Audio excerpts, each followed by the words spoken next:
트럼프가 183개국에 관세를 매긴 공식이 있어요. 경제학 수식처럼 생겼는데 실제로는 나눗셈 하나였습니다. 하버드 교수가 이 공식을 분석했더니 어떤 나라도 14% 넘게 맞을 이유가 없었어요. 한국의 25%는 원래 10% 이하가 정상이었던 겁니다. 근데 한국은 이 공식을 깨는 대신 다른 방법을 택했어요. GDP의 20%, 외환 보유액의 83%에 해당하는 돈을 걸고 협상 테이블에 앉은 거죠. 오늘은 이 이야기를 처음부터 끝까지 파헤쳐 볼게요. 엉터리 수학 공식이 어떻게 세계 경제를 뒤흔들었는지, 한국은 그 판 위에서 어떤 카드를 꺼내들었는지, 그리고 대법원이 이건 불법이라고 판결을 내린 뒤에도 왜 게임이 끝나지 않았는지까지요. 2025년 4월 3일, 트럼프 대통령이 리버레이션 데이를 선언합니다. 해방의 날이라는 이름이 거창하죠? 내용은 이거였어요. 183개국에 상호 관세를 부과하겠다. 상호 관세라는 건 간단해요. 네가 나한테 관세를 매긴 만큼 나도 너한테 매기겠다는 거예요. 들으면 꽤 공정해 보이잖아요. 너도 나한테 하는 만큼만 할게. 이렇게요. 그런데 이걸 공정하게 계산하려면 공식이 필요하잖아요. 트럼프 행정부가 내놓은 공식이 있어요. 겉보기에는 꽤 그럴듯한 경제학 수식이에요. 델타 타우 i는 xi-mi를 엡실론 곱하기 파이 곱하기 mi로 나눈 값.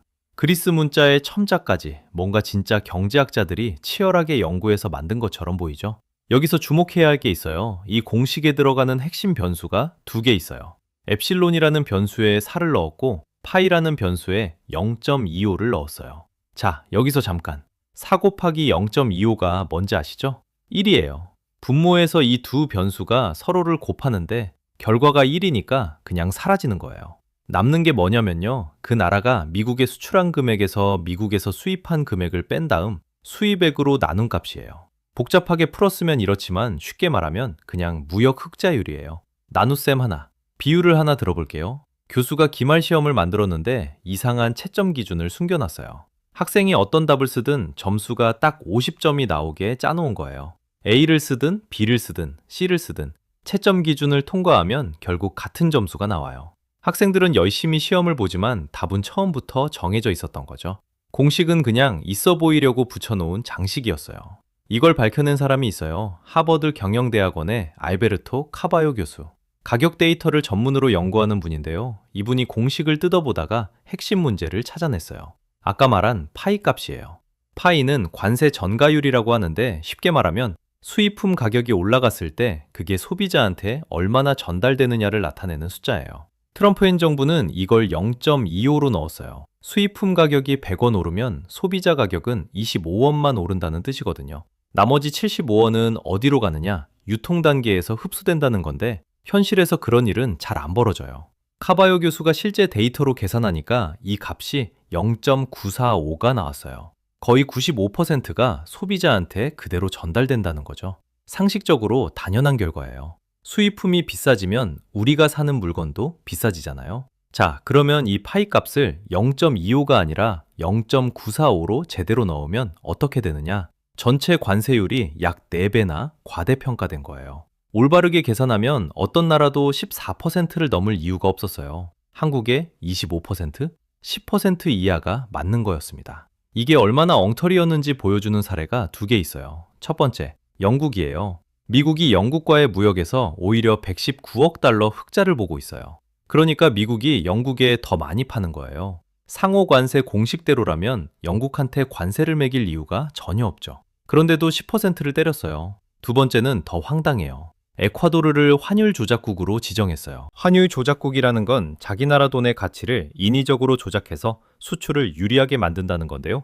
에콰도르는 2000년부터 자기 나라 통화를 버리고 미국 달러를 공식 화폐로 쓰는 나라예요. 미국 달러를 쓰는 나라가 미국 달러 환율을 조작한다고요? 자, 이 엉터리 시험지로 183개국이 점수를 받았어요. 한국은 25점.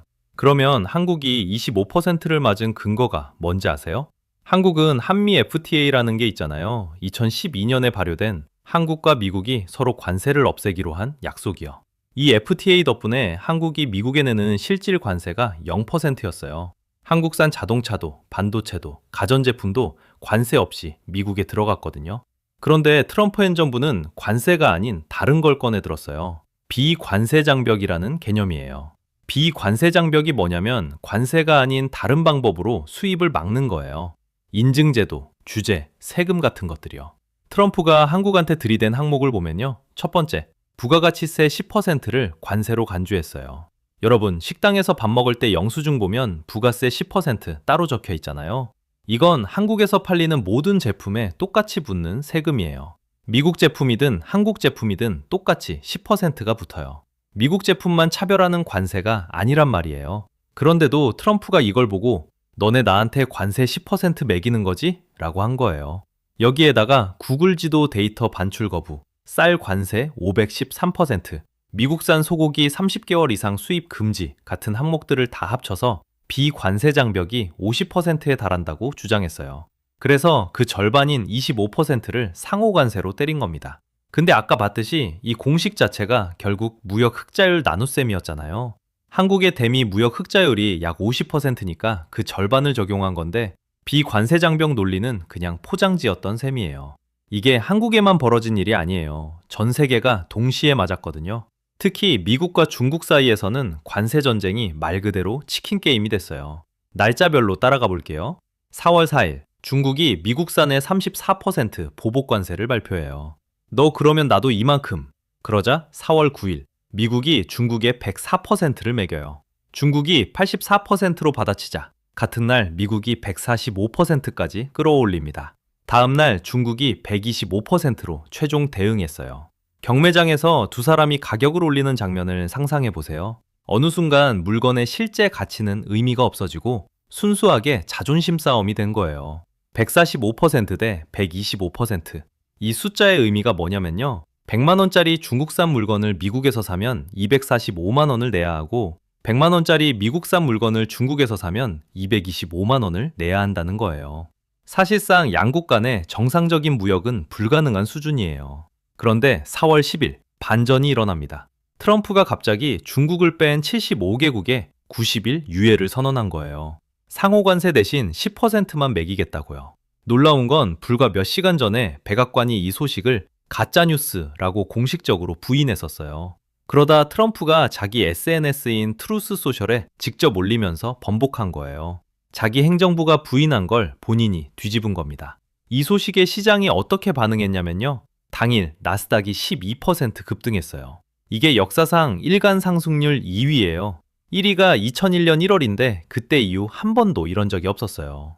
한국의 실효 관세율이 어떻게 변했는지 체감되게 말씀드릴게요. 실효 관세율이라는 건 실제로 내는 관세 비율이에요. 한미 FTA 덕에 이게 0.2%였어요. 거의 0에 가깝죠? 이게 15% 관세가 붙으면서 12.3%로 뛰었어요.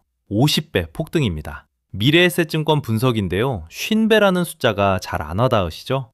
여러분이 미국의 물건 100만 원어치를 수출한다고 해볼게요. 원래 세금이 2,000원이었어요. 이게 12만 3천 원이 된 거예요. 커피 한 잔 값이 치킨 2마리 값이 된 거죠. 이 와중에 한국은 조용히 움직이기 시작합니다. 사실 한국은 관세 폭탄이 떨어지기 전부터 이미 준비를 하고 있었어요. 2025년 2월 조태열 외교장관이 미넨 안보회의에서 루비오 미 국무장관을 만나 사전 정지 작업을 했고요. 3월에는 정의선 현대차그룹 회장이 직접 백악관에 가서 4년간 210억 달러, 약 30조 원 규모의 미국 투자를 발표했어요. 선제적으로 성의를 보인 거죠. 그래도 4월 3일 25%가 떨어졌어요. 선물 먼저 줬는데 뺨을 맞은 격이에요. 4월 8일 한덕수 권한대행이 트럼프에게 전화를 겁니다. 이때 트럼프가 한 말이 있어요. 원스톱 쇼핑. 관세만 따로 협상하지 말고 방위비 분담금까지 한꺼번에 패키지로 해결하자는 거였어요. 한국 입장에서는 가뜩이나 무거운 짐에 하나가 더 얹어진 거죠. 부담이 2배가 된 겁니다. 4월 25일 본격적인 협상이 시작됩니다. 한미 2+2 통상협의. 한국에서 최상목 부총리, 안덕근 산업부 장관이 나갔고 미국에서 베센트 재무장관, 그리어 무역대표가 나왔어요. 여기서부터 석 달간의 마라톤 협상이 시작돼요. 이 협상에서 우리 협상단이 꺼낸 카드 중에 정말 흥미로운 게 있어요. 2008년 광우병 시위 사진을 회의실에 가져간 거예요. 기억나시죠? 미국산 소고기 수입 때문에 서울 한복판에서 촛불 집회가 열렸던 거예요. 그 사진을 보여주면서 한국에서 미국산 식품은 이 정도로 민감한 문제다. 농산물 전면 개방은 현실적으로 불가능하다. 라는 걸 시각적으로 증명한 거예요. 외교 협상에서 자국 시위 사진을 들고 가는 건 꽤 파격적인 전략이에요. 그리고 트럼프가 한국 강요급 협상단과 직접 만나서 협상했다는 것도 이례적이었어요. 보통은 실무선에서 다 정리하고 정상 간에 최종 서명만 하거든요. 여한구 통상교섭 본부장이 이걸 두고 한국에 대한 존중의 표시라고 했는데 다른 해석도 가능하죠. 트럼프가 직접 딜을 하고 싶었던 거예요. 7월 25일 하워드 러트닉 미 상무장관의 자택에서 비밀 회동이 있었어요. 여기서 마스가라는 단어가 처음 등장합니다. 메이크 어메리칸 십 빌딩 그레이터 어게인. 미국 조선업을 다시 위대하게 만들자는 프로젝트인데 한국의 조선 기술을 미국에 이식하겠다는 거예요. 재밌는 게 있어요. 2024년 노벨 경제학상 수상자인 시카고대의 제임스 로빈슨 교수가 이걸 두고 박정희를 언급했거든요. 1970년대에 박정희 대통령이 현대그룹에 조선업 경험이 하나도 없어도 좋다. 배를 만들어라. 라고 지시했잖아요. 말도 안 되는 지시였는데 그게 지금 한국이 세계 조선 1위가 된 뿌리예요. 그런데 50년이 지나서 미국이 우리도 그거 하겠다. 너네가 도와줘. 라고 한 거예요. 역사의 아이러니죠. 7월 31일 마라톤 협상이 타결됩니다. 관세 25%에서 15%로 인하. 대신 한국은 3,500억 달러를 미국에 투자하기로 했어요. 1,500억 달러는 마스가 조선업 펀드, 2,000억 달러는 반도체, 원전, 2차 전지, 바이오 투자 펀드로요. 거기에 LNG 등 에너지 1,000억 달러 구매까지요. 자, 3,500억 달러가 얼마나 큰 돈인지 감이 잘 안 오시죠? 이렇게 생각해 보세요. 한국의 외환 보유액이 약 4,200억 달러예요. 나라가 비상시를 대비해서 쌓아놓은 달러 창고인데 3,500억 달러면 그 83%예요. 국민 한 명당으로 나누면 약 680만 원이에요. 여러분 통장에서 680만 원을 꺼내서 미국에 보내는 셈이에요. 1997년 IMF 때 온 국민이 금반지를 모았던 거 기억나시죠? 그때의 스케일을 떠올리시면 감이 오실 거예요. 이재명 대통령도 2025년 9월 로이터 인터뷰에서 직접 말했어요. 통화 스와프 없이 3,500억 달러를 현금으로 투자하라는 건 1997년 금융위기와 같은 상황에 직면하는 것이라고요. 여론조사에서도 국민 10명 중 8명이 이 금액을 선불로 내라는 요구가 부당하다고 응답했어요. 다른 나라들과 비교해 볼게요. 한국의 부담이 더 선명해지거든요. 이유는 GDP 대비 약 3%에 해당하는 6천억 달러를 걸었어요. 일본은 GDP 대비 약 13%, 5,500억 달러요. 한국은요? GDP 대비 20%, EU의 거의 7배, 일본의 1.5배 비율이에요. 여기서 일본 이야기를 좀 더 해볼게요. 일본이 약속한 5,500억 달러 투자 중에서 실제 직접 투자가 얼마인 줄 아세요? 1에서 2%밖에 안 돼요. 나머지 98%는 뭐냐? 대출이랑 대출 보증이에요. 일본 경제재생상이 직접 인정했어요. 미국은 투자와 대출과 보증을 구분하지 않는다고요. 5,500억 달러라고 써놓고 실제로 돈을 넣는 건 1에서 2%. 숫자 노름인 거죠. 한국도 이런 구조를 참고할 수 있을 텐데 실제로 어떤 비율이 될지는 두고 봐야 해요. 타결됐어요. 15%. 이 이야기가 여기서 끝이면 좋겠는데요. 2026년 1월 26일 트럼프가 갑자기 한국 관세를 15%에서 25%로 다시 올리겠다고 선언해요. 이유가 뭐냐면 한국 국회가 대미 투자 특별법을 아직 통과 안 시켰다는 거였어요. 코스피가 급락했어요. 그런데 금방 반등했어요. 왜냐하면 시장이 이미 트럼프의 패턴에 학습이 된 거예요. 위협하고 시장을 흔들고 다시 협상 테이블로 돌아오는. 이걸 시장에서 타코 트레이드라고 부르더라고요. 트럼프가 관세 위협하면 주가 떨어지니까 사고, 유예하면 올라가니까 파는. 카지노처럼요. 그리고 한 달 뒤 진짜 반전이 옵니다. 2026년 2월 20일 미국 연방대법원이 6대3으로 판결을 내렸어요. 트럼프의 상호 관세는 위법이라고. 근거가 뭐냐면 헌법상 관세를 매기는 권한, 즉 세금을 걷는 권한은 의회한테 있어요. 대통령이 국가 비상사태를 선언해서 쓸 수 있는 법, IEEPA라는 게 있는데 이걸 핑계로 관세를 때린 건 월권이라는 거예요. 당신 관할이 아닌 일을 했다는 거죠. 자, 체스로 비유해 볼게요. 상대가 계속 반칙을 써왔어요. 결국 심판이 호루라기를 불었어요. 그 수는 무효입니다. 그런데 상대가 어떻게 했냐면요. 테이블을 탁 치더니 그러면 규칙서를 다시 쓰겠다고 한 거예요. 판결이 나온 바로 그날 트럼프는 1974년 무역법 122조를 꺼내들었어요. 이건 뭐냐면 대통령이 의회 동의 없이 150일 동안 관세를 매길 수 있게 해주는 법이에요.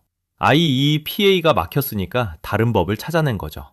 이걸로 글로벌 관세를 10%에서 15%로 다시 설정했어요.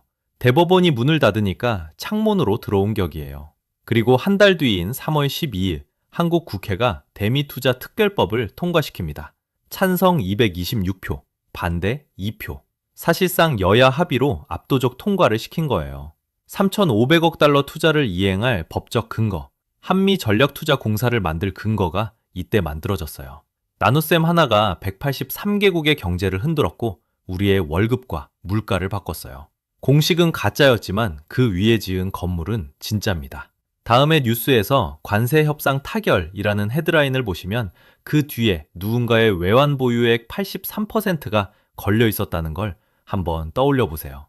그리고 150일 안에 의회 승인을 받아야 하는 무역법 122조, 그 기한이 지금 다가오고 있습니다. 오늘 영상은 여기까지예요. 재밌으셨다면 구독, 좋아요 부탁드리고요. 다음 영상에서 또 재밌는 이야기로 찾아올게요.